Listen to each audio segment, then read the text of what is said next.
නිලන්ති කොට්ටහච්චි මන්ත්‍රීතුමිය කියන විදිහට මේ ලක්ෂ 980 පසුගිය 20යි 24 අවුරුද්දේ වියදම් කරලා තියෙනවා. මොකද පාර්ලිමේන්තු මන්ත්‍රීවරයෙක් හෝ වරියක් කියන්නේ කට තිබ්බ පළියට කියවන කට්ටියක් නෙමෙයි. මම ඉතාමත් වගකීමෙන් කියනවා ජනාධිපති මාධ්‍යංශයේ හිටපු අධ්‍යක්ෂ ජෙනරාල්වරයා විදිහට අලුත් අවුරුද්දට සුබ පතන්න නැත්නම් විශේෂ පණිවිඩයක් සමාජගත කරන්න කිසිදු මොහොතක මුදල් ගෙවීමක් සිදු කරලා නැහැ. ලක්ෂ 980ක් වියදම් වුණේ කොහොමද කියලා කියන එක නිලන්ති කොට්ටහච්චි මන්ත්‍රීතුමියටම බාරයි. තමන්ගේ මනසට එන මනස්ගාත කියවා මිනිස්සු නොමග යවා එයින් දේශපාලන වාසි ලබා ගැනීම ඔබේ පක්ෂයේ පුරුද්දක් වුණාට ඔබේ පුරුද්දක් බවට පත් කරගන්න එපා කියන කාරණක ඉල්ලීම කරනවා. අවුරුද්ද උදාවත් එක්ක ජනතාවට ඉතාමත් වාසි සහගත පණිවිඩයක් තියෙනවා. ඒ තමයි ජනාධිපතිතුමා අවුරුද්දට SMS එක යවපු නැති නිසා මුදලින් ලක්ෂ 980ක් ඉතුරු වෙලා තියෙනවා. මේකේ ප්‍රතිලාභ අනිවාර්යෙන් ඔබට හිමි වෙනවා නොඅනුමානයි. ඒක නිසා ඒක හිමි වෙන විදිහ ගැන අයිතියක් තියෙනවා අපිට අහන්න. ඒ වගේම මේ ඉතුරු කරගත්ත මුදලින් සාධාරණ සහ යුක්ති සහගත රටට වැදගත් නැත්නම් මහජනතාවට දැනෙන රාජකාරියක් කිරීම ආණ්ඩු පාර්ශවයේ වගකීමක්. ඉතින් ඒක පැහැදිලි කර දීම නිලන්ති කොට්ටහච්චි මන්ත්‍රීතුමියටම අපි බාර දෙනවා. ඇත්තටම එතුමිය කියනවා නම් වටිනවා කොහොමද මේ රුපියල් ලක්ෂ 980 SMS එකක් ගහන්නේ නැතුව විතුරු කරගත්තේ කියලා. එතුමිය කියන්නේ දැන් වර්තමාන ආණ්ඩුව කරපු වැඩ ගැන ඕනනම් පිටු පිරෙන්න ලයිස්තුවක් ලියන්න පුළුවන් කියලා. ඇත්තට මේ ලයිස්තුවක් ලියලා තමන්ගේ Facebook එකේ හරි දාන එක ඉතාමත් හොඳයි මහජනතාවට දැනගන්න එක, විශේෂයෙන් මාධ්‍ය දැනගන්න එක ඍජුවම මහජනතාවට දැනුවත් කිරීම වෙනුවෙන්. ඒ වගේම චතුරංග අබේසිංහ නියෝජ්‍ය අමාත්‍යවරයා කියනවා අපි පරම්පරා 10කට හරියන්න වැඩ කරලා තියෙන්නේ දැන්ටමත් කියලා. ඇත්තටම සතුටුයි. හැබැයි එතන මට ප්‍රශ්නයක් එනවා. පරම්පරාව කියන එක හඳුනගන්නේ දින ගානකින්ද, මාස ගානකින්ද, අවුරුදු ගානකින්ද කියන එකත් චතුරංග අබේසිංහ නියෝජ්‍ය අමාත්‍යවරයා අපිට සිහිපත් කළොත් අපිට ලේසි මේක හඳුනා ගන්න. නිලන්ති කොට්ටහච්චි මන්ත්‍රීතුමිය කියන විදිහට මේ ලක්ෂ 980 පසුගිය 20යි 24 අවුරුද්දේ වියදම් කරලා තියෙනවා. එhmenan එතුමිය පැහැදිලි කළොත් මොන අර මුදල් වලින්ද මේක වියදම් කරලා තියෙන්නේ? ජනාධිපති වැය ශීර්ෂයෙන්ද? නැත්නම් මුදල් අමාත්‍යාංශයේ ජනාධිපති ලේකම් කාර්යාලයේ වියදම් වලට දෙන මුදල් වලින්ද? එහෙමත් නැත්නම් මුදල් අමාත්‍යාංශයේද? එහෙමත් නැත්නම් රජ්‍ය සතු TRCSL එක තමන්ගේ ආදායම් වියදම් වලින්ද මේක දරාගෙන තියෙන්නේ? මේ පැහැදිලි කිරීමත් කරොත් මම හිතනවා මහජනතාවට ලේසියි කියලා. මොකද හේතුව අපි මේ කාල සීමාවේ ඉන්නේ ඇත්ත දැනගැනීමේ යුද්ධයක. මොකද ඇත්ත දැනගන්න නම් පොඩ්ඩක් ෆයිට් කරන්න ඕනේ වගේ සිටුේෂන් එකක් තමයි මේ වෙනකොට ඇවිල්ලා තියෙන්නේ. ඉතින් ඒක අපිට ඇත්තටම නිලන්ති කොට්ටහච්චි මන්ත්‍රීතුමියම කියලා දුන්නොත් අතිශය පහසුයි. මොකද එතුමිය ජනාධිපතිවර කාල සීමාවේ කිව්වා අපි උගණ්ඩාවෙනුත් සල්ලි අරන් එන්න ලෑස්ති බලය ලැබුණු සැනින් මේ මුදල් එනවා කියලා. ඊට පස්සේ පසු කාලේ එතුමිය ඒක අපි නොදැනුවත්කම මත ඒක අපි විශ්වාස කරා එහෙමයි වෙන්නේ කියලා වගේ කතාවකුත් කිව්වා. ඊට පස්සේ එතුමිය කිව්වා ඇත්ත පිළිගන්න හෝ බොරුව පිළිගන්න හෝ Tamanට අයිතියක් තියෙනවා. ඒ කියන්නේ ඇත්ත බොරුව කරන්න පුළුවන්, බොරුව ඇත්ත කරන්න පුළුවන් වගේ කතාවකුත් කිව්වා. ඒ නිසා අපිට එතුමියගේ ප්‍රකාශ ගැන තරම්ම වගවීමක් ගන්න බෑ. කෙසේ වෙතත් රුපියල් ලක්ෂ 980ක් වියදම් වුණාද? මේක මහජනතාවට කිව්වහම මහජනතාවට ඒත්තු ගන්නවා යකෝ ඒ රජේවල් මහ පුදුම රජේවල්නේ මුම් මේ SMS එකකටත් මෙච්චර යවුවද කියලා. ඒක සාමාන්‍යයි. මොකද පාර්ලිමේන්තු මන්ත්‍රීවරයෙක් හෝ වරියක් කියන්නේ කට තිබ්බ පළියට කියවන කට්ටියක් නෙමෙයි. මිනිස්සු ඒ බලය දෙන්නේ, මිනිස්සු තමන්ව නියෝජනය කිරීමේ වරම දෙන්නේ තමන් වෙනුවෙන් පාර්ලිමේන්තුවේ කතා බහ කිරීමටත් රටේ යම්කිසි වැරද්දක් වෙනවා නම් ඒක පෙන්වා දෙමින් නිවැරදි කිරීමේ බලාපොරොත්තුව සහ විශ්වසනීයභාවය සහිතව. හැබැයි කට තිබ්බ පරියට බොරුම නම් කියන්නේ එතන ලොකු ගැටලුවක් තියෙනවා. ඒක නිසා පාර්ලිමේන්තු වරප්‍රසාද යටතේ മന്ത്രിතුමියට පුළුවන් ලංකාවේ ඉන්න ඕනෑම රාජ්‍ය ආයතනයක ඕනෑම තරාතිරමක නිලධාරියෙක්ට නිලධාරිනියෙක්ට කතා කරලා මේ තොරතුරු විමසන්න. එහෙම නැත්නම් හිතුපලියට තමන්ගේ කටට ආපු පලියට කියවනවට වඩා ඔක ලස්සන කවියකුත් තියෙනවා කන්නට දොඩන්නට පමණක් කට තිබේයයි කටටාවක් නොවිමසා නොම කියයි නුවණැත්තේ කියලා. පැලෑනේ සිරි වජිරඥාන හාමුදුරුවෝ කියපු ලස්සන කවියක්. මේවා පොඩ්ඩක් කියවලා තේරුම් ගන්න. මොකද නිලන්ති කොට්ටහච්චි മന്ത്രിතුමියත් අර උගත් බුද්ධිමත් වියත් කියන മന്ത്രി කණ්ඩායම නියෝජනය කළා තරුණ മന്ത്രിවරියක් විදියට න්යාවේ.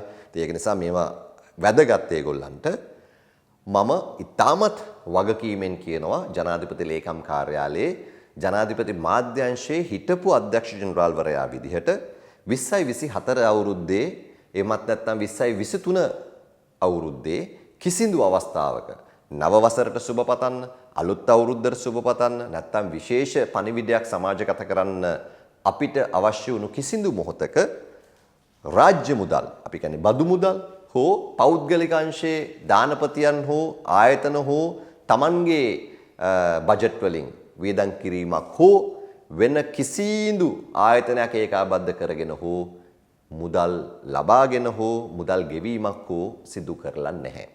මේ SMS එක ඩයලොග් ආයතනය, මොබිටෙල් ආයතනය, හච් ආයතනය එමත් නැත්නම් ඒවකට තිබුණු අනික් ටෙලි කමියුනිකේෂන් ආයතන විසින් Tamanගේ ආයතනයේ ලබා දෙන පණිවිඩයක් විදිහට තමයි ලබා දුන්නේ.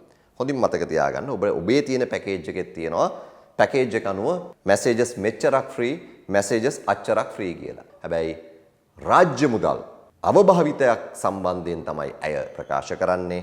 එහෙම කිසිදු ආකාරයක රාජ්‍ය මුදල් අවභාවිතයක් හෝ රාජ්‍ය මුදල් යෙදවීමක් හෝ පෞද්ගලික මුදල් යෙදවීමක් මේ පසුගිය වසර දෙක පුරාවට සිදු වෙලා නැහැ. ඒ අනුව ලක්ෂ 980ක් වියදම් වුණේ කොහොමද කියලා කියන එක නිලන්ති කොට්ටහච්චි මන්ත්‍රීතුමියටම බාරයි. එතුමියට පුළුවන් ඔය එතුමියගේ විදග්ග මනසෙන් පොඩ්ඩක් හිතලා බලන්න ලංකාවේ දැනට ලියාපදිංචි හෝ නිකුත් කරලා තියෙන සිම්පත් සංඛ්‍යාව මිලියන 32කට ආසන්නයි කියලා තමයි තොරතුරු තහවුරු කරන්නේ. අපි කියමුකෝ මේ මිලියන 32කට SMS එකක් අවන රුපියලක් යනවා කියලා. ඒත් යන්නේ මිලියන 32යිනේ. රුපියල් 2ක් යනවා කියලා. ඒ යන්නේ රුපියල් මිලියන 64යි. මේ කියන්නේ රුපියල් මිලියන 98ක්. ඒක නිසා ප්‍රායෝගිකත්වයේ මත තමයි වැඩ කටයුතු කරන්න ඕන. නැත්නම් තමන්ගේ මනසට එන මනස්ගාත කියවා මිනිස්සු නොමග යවා ඒයින් දේශපාලන වාසි ලබා ගැනීම ඔබේ පක්ෂයේ පුරුද්දක් වුණාට ඔබේ පුරුද්දක් බවට පත් කරගන්න එපා කියන කාරණක ඉල්ලීම කරනවා. අභියෝගයක් බාර දෙනවා මේ 980 කොයි විදිහටද වියදම් උනේ කොයි ආයතන වලින්ද මේකට වියදම් කරේ කියන එකත් මහජනතාවට කරුණු ඉදිරිපත් කරන්න කියලා. මේ ප්‍රකාශය ගැන සහ මේ ප්‍රකාශයට අදාළ කාරණා සම්බන්ධයෙන් අවුරුදු කාල සීමාවෙදී ලස්සන සින්දු නිර්මාණය වෙලා තියෙනවා. අපි මේක අවසානයේ මේ වගේ පොඩි සින්දුවකුත් අහලම මේ වැඩසටහන නවත්වමු. ඒ වගේම තමයි මේ පාර අවුරුදු කාල සීමාවෙදී සංස්කෘතික වටිනාකම් වගේම ඓතිහාසික ආගමික වටිනාකමකුත් එකතු කරා.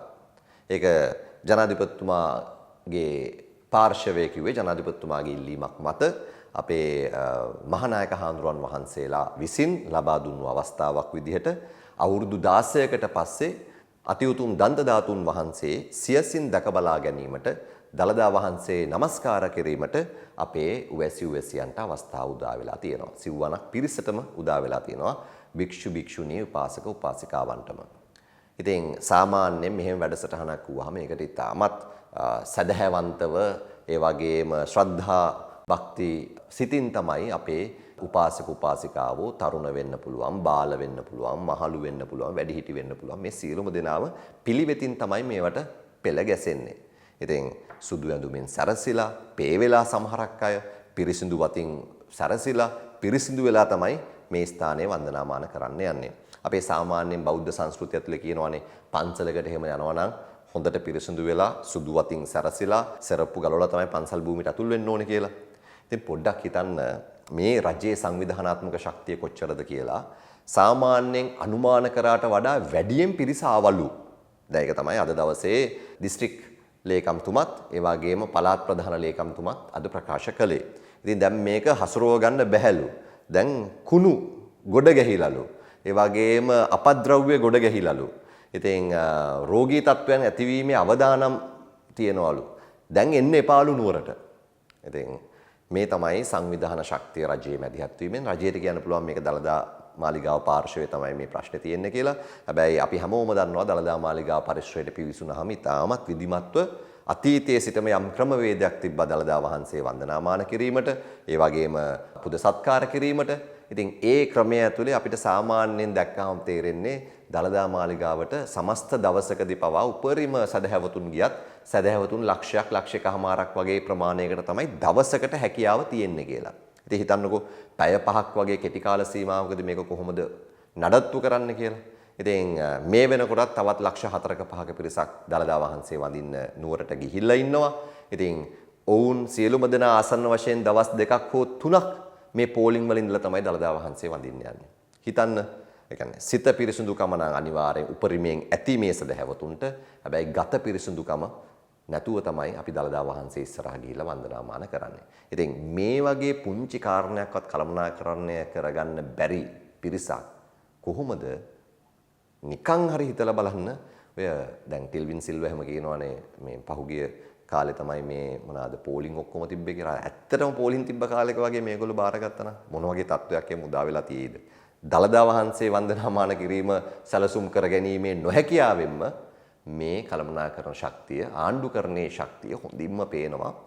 මේක එක එක අයට පාස් කරන්නේ නැතුව ඒ වගකීම් ඒ ආයතන බාර අරගෙන දැන්වත් මේක निराකරණය කරගෙන ඉස්සරහට යන්න වැඩ කටයුතු කරනවා නම් රටේ රටවැසියන්ට යහපතක් උදා වෙයි.